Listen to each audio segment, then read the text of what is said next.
so I hope the minute that's taken hasn't come off my time, please. My Lords, I'm going to start, I don't wish you to get too encouraged by that. I'm going to start with my conclusions, but I'm not going to sit down when I've made them, because I'm going then to give you the evidence to support them, and hopefully present to you the reasons why I want support for an official inquiry into the mischief I want to unfold to yourselves this afternoon. My Lords, I've been engaged in this pursuit of this issue for nearly 2 years now, and I'm no further through to getting to the truth. I think there are 3 possible conclusions which may come from it. I think there may have been a massive piece of money laundering committed by a major government which ought to know better, and that it has effectively undermined the integrity of a British bank, the Royal Bank of Scotland, in doing so.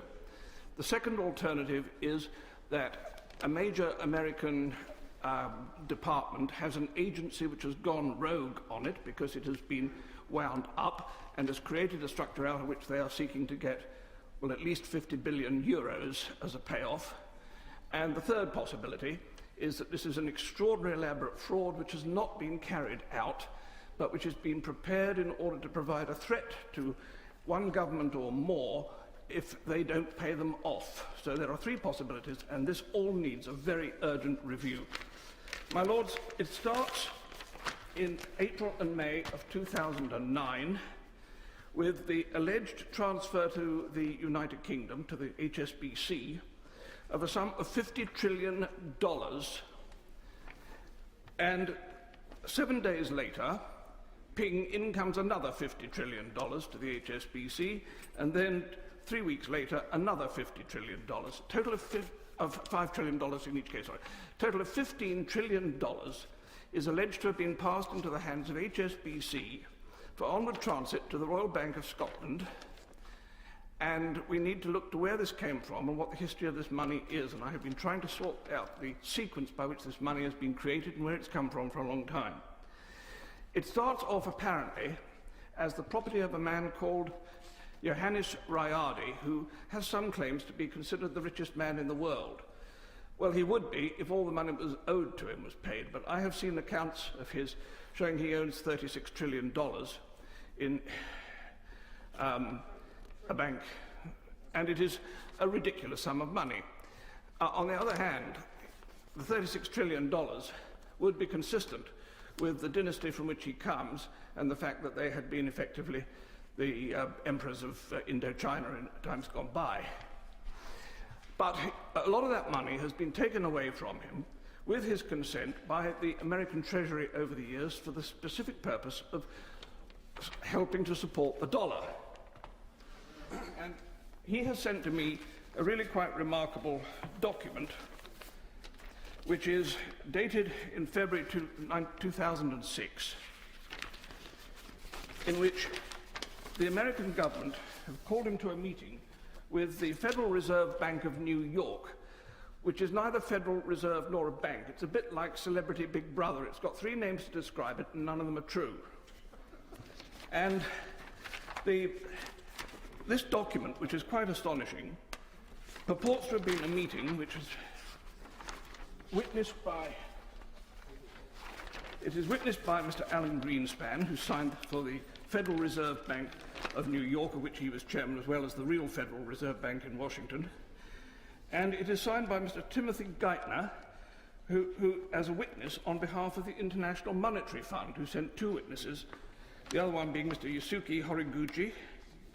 And these gentlemen have signed as witnesses to the effect that this deal is a proper deal.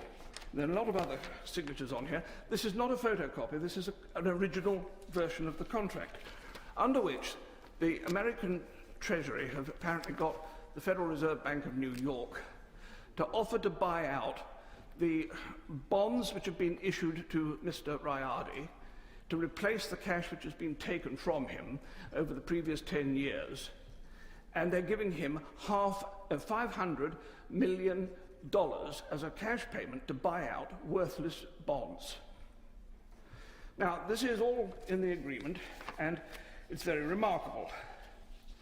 I would have thought establishing whether this is a correct piece of paper or not is just 2 phone calls away, one to Mr. Geithner and one to Mr. Greenspan. both of whom still prosper and live, so they could easily confirm whether they signed this.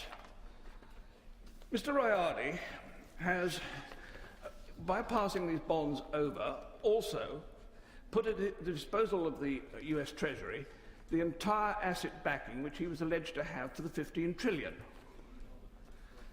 I now have a letter here from the Bank of Indonesia which says that the whole thing was a pack of lies, that he did not have the 750,000 tons of gold which was supposed to be backing it. He only had 700 tons. And this is really a piece of complete fabrication. Finally, I have a letter here from Mr. Rayardi himself, who tells me that he was put up to do this and none of it was true, and that he has been robbed of all his money. And I'm quite prepared to recognise that one of the possibilities here is that Mr. Rayardi is himself putting this together as a forgery in order to go and try and win some recovery back. But it gets more complicated than that, because each of the 5 trillion payments that came in has been acknowledged and receipted by the senior executives of HSBC, and again receipted by the executives of the Royal Bank of Scotland. And I have a set of the whole of those receipts for all of this money. Why would any bank want to sign £5 trillion worth, $5 trillion worth, 15 trillion in total, of receipts if the money didn't exist?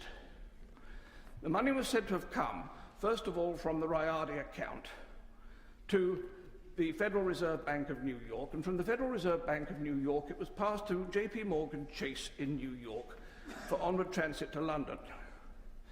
The means of sending it was a SWIFT note, which ought to have been registered with the Bank of England if it was genuine.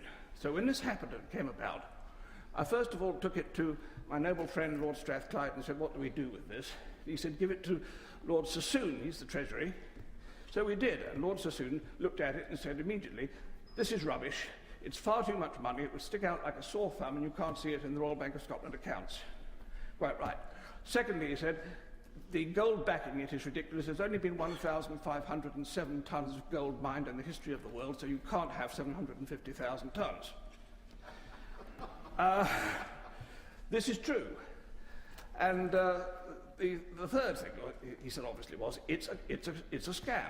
And I agree with him, it was a scam. The problem is we stopped looking at that point. We should have asked, what is the scam, instead of, at that time, just nodding it off. And we have never really resolved this, because today I have this quite frightening piece of paper, which is my justification for bringing it into this meeting today, which is available on the internet, and I'm astonished that it hasn't already been unearthed by the Treasury, and every alarm bell in the land should be ringing if it has, because this is the General Audit Office of the Federal Reserve, the real Federal Reserve in Washington, and its audit review in end of July 2010 on the Federal Reserve Bank of New York. It has on it some 20 banks listed, to which $16.115 trillion are outstanding in loans. My lords, that is the sore thumb that was being looked for by Lord Sassoon. But more particularly, there are 2 other very interesting things with this. The first is that Barclays Bank have got 868 billion of loan.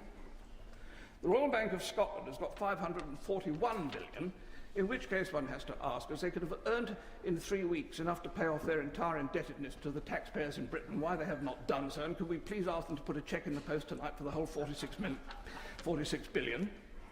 And the third thing that's wrong with it is that every bank on this list, without exception, is an MTN registered bank, which means that they are registered to use medium-term notes to move funds between themselves with an agreed profit share formula, in which case these banks are investing this money, and most extraordinary, not a penny of interest does the Federal Bank of New York want paid on this vast amount of 16 trillion.